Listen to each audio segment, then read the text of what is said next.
নেপাল পাকিস্তানের থেকেও আমাদের দেশে শিক্ষা খাতে যে বরাদ্দ সেটা অনেক কম। অবিলম্বে সাম্য হত্যাকাণ্ডের বিচার করতে হবে। যে তোফাজ্জল হত্যাকাণ্ডের যদি বিচার হতো তাহলে সাম্য হত্যাকাণ্ড ঘটতো না। বিভিন্ন বিশ্ববিদ্যালয়গুলিতে কলেজগুলিতে ছাত্র সংসদ নির্বাচন নিশ্চিত করতে হবে। আমরা বলেছি যে ডাকসু সহ সারা দেশে সমস্ত ক্যাম্পাসে আজকে ছাত্র সংসদ নির্বাচন দিতে হবে। শিক্ষা খাতে একের পর এক বরাদ্দ কমানো হচ্ছে। আমরা আমাদের শিক্ষার অধিকার পাইনি। যে টাকার অঙ্কে জিডিপির যে শতাংশে সেটা শিক্ষা খাতে যে বরাদ্দ সেটা কমেছে। দক্ষিণ এশিয়ার মধ্যে সেই বরাদ্দ হচ্ছে সর্বনিম্ন। নেপাল পাকিস্তানের থেকেও আমাদের দেশে শিক্ষা খাতে যে বরাদ্দ সেটা অনেক কম। যে গত বছর জাতীয় বাজেটের মাত্র 1.69 ভাগ সেটা হচ্ছে বরাদ্দ ছিল। এই যে জুলাই গণ অভ্যুত্থান, সেই গণ অভ্যুত্থান পরবর্তী সময়ে মানুষের মধ্যে এক ধরনের গণতান্ত্রিক আকাঙ্ক্ষা, গণতান্ত্রিক ক্যাম্পাসের সেটার এক ধরনের আকাঙ্ক্ষা তৈরি হয়েছে। ছাত্র সংসদ নির্বাচন একটা ক্যাম্পাসকে গণতান্ত্রিক করতে, একটা ক্যাম্পাসকে সন্ত্রাস দখলদারিত্ব মুক্ত করতে একটা ছাত্র সংসদ নির্বাচন হচ্ছে খুবই প্রয়োজনীয় বিষয়। যে জুলাই গণ অভ্যুত্থানের পরে ঢাকা বিশ্ববিদ্যালয়ে দুটা খুনের ঘটনা ঘটলো। আমরা দেখলাম যে একজন পথচারী, মানসিকভাবে ভারসাম্যহীন একজন পথচারী তাফাজ্জলকে এই ঢাকা বিশ্ববিদ্যালয়ে খুন করা হলো। আমরা দেখলাম তার কিছুদিন পরে, কয়েকদিন আগে ঢাকা বিশ্ববিদ্যালয়ের একজন শিক্ষার্থী জুলাই গণ অভ্যুত্থানের অন্যতম লড়াকু সৈনিক সাম্যকে কিভাবে কুপিয়ে হত্যা করা হলো। যে তোফাজ্জল হত্যাকাণ্ডের যদি বিচার হতো তাহলে সাম্য হত্যাকাণ্ড ঘটতো না। যে প্রশাসনের যে ভূমিকা নেওয়ার কথা ছিল, প্রশাসন সেই ভূমিকা নেয়নি।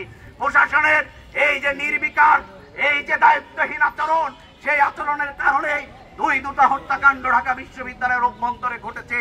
আমরা বলেছি যে ডাকসু সহ সারা দেশে সমস্ত ক্যাম্পাসে আজকে ছাত্র সংসদ নির্বাচন দিতে হবে। জুলাই গণ অভ্যুত্থান পরবর্তী সময়ে সারা দেশে যে নিরাপদ শিক্ষাঙ্গন নিশ্চিত করা হবে সেই প্রত্যাশা ছিল, কিন্তু আমরা দেখছি অভ্যুত্থান পরবর্তী সময়ে সেই যে নিরাপদ শিক্ষাঙ্গনের যে প্রত্যাশা সেটা কিন্তু ধূলিসাৎ হচ্ছে।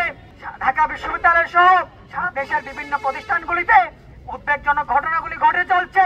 শেখ হাসিনার যে প্রতিক্রিয়া সেটা প্রক্টরের নির্দেশে, ডিজিএফআই এবং এনএসআই এর নির্দেশে প্রক্টর মুছে দিলেন। তিনি বললেন যে উপর থেকে নাকি নির্দেশ আছে। আমরা দেখলাম সম্প্রতি সাম্য হত্যাকাণ্ড সংঘটিত হলো। জুলাই গণ অভ্যুত্থানের অগ্রণী সৈনিক, লড়াকু যোদ্ধা সাম্যকে আমরা হারালাম। এই যে একের পর এক ঘটনাগুলি ঘটছে, এই ঘটনাগুলি কেন হচ্ছে? আমরা দেখলাম কিছুদিন আগেই আমাদের এই বিশ্ববিদ্যালয় ক্যাম্পাসে একজন নারী শিক্ষার্থী হ্যারাসমেন্টের শিকার হলেন। এই ঘটনাগুলি একের পর এক ঘটছে। আমরা দেখলাম কিছুদিন আগে একজন যৌন নিপীড়ক শিক্ষককে বেসরকারি একটা বিশ্ববিদ্যালয়ের ভাইস চ্যান্সেলর হিসাবে নিয়োগ দেওয়া হলো। এই যে ঘটনাগুলি ঘটছে একের পর এক, এই ঘটনাগুলি বিচার না হওয়ার কারণে, এই বিচারহীনতা সংস্কৃতির কারণেই কিন্তু এই ঘটনাগুলি ঘটছে। আমরা বলতে চাই অভ্যুত্থান পরবর্তী সময়ে ছাত্রদের প্রত্যাশা এই বিচারহীনতা সংস্কৃতির অবসান ঘটবে। আমরা এই সাম্য হত্যাকাণ্ডের বিচার অতি দ্রুত দেখব সেই প্রত্যাশা করি। অবিলম্বে সাম্য হত্যাকাণ্ডের বিচার করতে হবে। বিভিন্ন বিশ্ববিদ্যালয়গুলিতে কলেজগুলিতে ছাত্র সংসদ নির্বাচন নিশ্চিত করতে হবে। অবিলম্বে ডাকসু নির্বাচনের আয়োজন করতে হবে এবং নির্বাচন কমিশন গঠনের উদ্যোগ নিতে হবে। যেই সরকারি ক্ষমতায় আসুক তারা তাদের যে দৃষ্টিভঙ্গি সেটা পরিবর্তন হয় না। আমরা দেখি শিক্ষা নিয়ে, শিক্ষাকে দেখার যে দৃষ্টিভঙ্গি সেটা প্রত্যেক সরকারেরই এক। শিক্ষা খাতে একের পর এক বরাদ্দ কমানো হচ্ছে এবং যেই বরাদ্দ দেওয়া হয় সেটা যথাযথ ব্যবহার নিশ্চিত করা হয় না। আমরা আমাদের শিক্ষার অধিকার পাইনি। কৃষকরা তাদের ফসলের ন্যায্য মূল্য পায়নি। শ্রমিকরা তাদের যেই অধিকার, সে অধিকারগুলো তারা পায়নি। যে গতকাল চিকিৎসাধীন অবস্থায় 4 জন যারা জুলাই গণ অভ্যুত্থানে আহত ছিলেন, আহত 4 জন তারা জাতীয় চক্ষু বিজ্ঞান ইনস্টিটিউটে চিকিৎসাধীন অবস্থায় তারা সেখানে বিষ পান করেন এবং পরবর্তী সময় তাদেরকে আজকে সৌদি মেডিকেল কলেজ হাসপাতালে তারা চিকিৎসাধীন অবস্থায় আছেন। আজকে গণহত্যার বিচারে যে বিষয়টা মানুষ ভাবতে শুরু করেছে এই হত্যার বিচার হবে না, কারণ আমরা দেখেছি 71 সালে যে গণহত্যা সংগঠিত হয়েছিল সেই হত্যার বিচারটা সঠিকভাবে সম্পূর্ণ হয়নি। যখন কখনো আওয়ামী লীগ ক্ষমতায় ছিল, বিএনপি ক্ষমতায় ছিল, আমরা দেখেছি সেই হত্যার বিচার নিয়ে বিভিন্নভাবে টালবাহানা করা হয়েছে। ফলে নতুন করে মানুষের মধ্যে শঙ্কা তৈরি হয়েছে।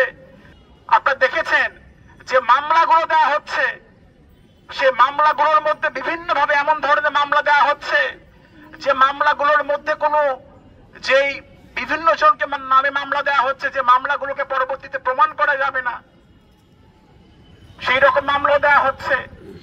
এবং সেনাবাহিনীর আন্ডারে যে 626 জন ছিল, ওবায়দুল কাদের থেকে শুরু করে আওয়ামী লীগের লোকজন, প্রশাসনের সঙ্গে যারা যুক্ত ছিল, এই গণ অভ্যুত্থানের সঙ্গে প্রত্যক্ষভাবে যারা যুক্ত ছিল এই হত্যাকাণ্ডের সাথে, তাদেরকে আজকে যে বিচারের আওতায় নেয়ার ব্যাপার, সেটা নিয়ে সরকার কোনো উদ্যোগ নিচ্ছে না। আমরা দেখতে পাচ্ছি বন্ধুগণ, জুলাই গণ অভ্যুত্থানের 5 মাস পর একজন আহত অবস্থায়, চিকিৎসাধীন অবস্থায়, উন্নত চিকিৎসার অভাবে তিনি মৃত্যুবরণ করছেন। আমরা 5 মাস পর মৃত্যুবরণ করতে দেখছি, 7 মাস পর মৃত্যুবরণ করতে দেখছি। গত 2 দিন আগে একজন মৃত্যুবরণ করেছেন। ফলে এই যে অবহেলা, চিকিৎসা হচ্ছে না, সেই অবহেলার দায়িত্ব সরকার অস্বীকার করতে পারে না বন্ধুগণ।